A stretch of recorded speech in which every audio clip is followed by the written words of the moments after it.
La France, les États-Unis, le Royaume-Uni et d'autres pays évacuent leurs ressortissants et leur personnel diplomatique du Soudan où les combats meurtriers entre armées et paramilitaires font rage depuis plusieurs jours. Le week-end a été long et intense pour tenter d'évacuer nos ressortissants du Soudan.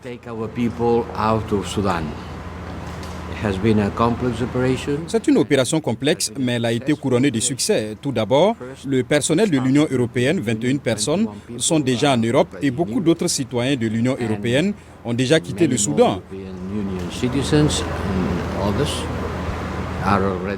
Je ne peux vous donner de chiffres exacts, mais il est certain qu'il s'agit de plus de 1000 personnes. Des tirs et des explosions ont encore secoué dimanche la capitale et ses banlieues survolées par des avions de combat, selon des habitants de Khartoum, comme Mohamed Ahmed Soliman. La situation est très difficile. Les conditions de vie, les hôpitaux, c'est difficile à tout point de vue. Il n'y a pas de transport, pas d'essence, pas de pain, pas de médicaments, il n'y a rien. Nous remercions Dieu que nous allions bien.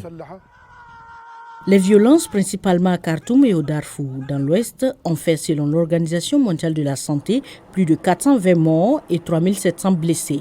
Elles ont déplacé des dizaines de milliers de personnes vers d'autres États du Soudan ou vers le Tchad et l'Égypte. Saloum, d'origine libanaise, s'est retrouvé hors du pays sans rien.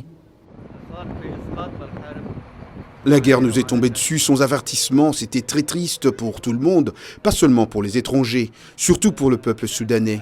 La situation à Khartoum est très triste, il n'y a personne là-bas. Nous avons perdu tous nos investissements, c'est détruit.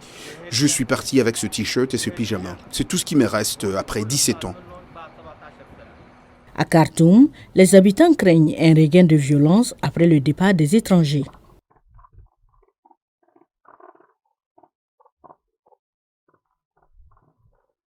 Is it like we are cursed or something?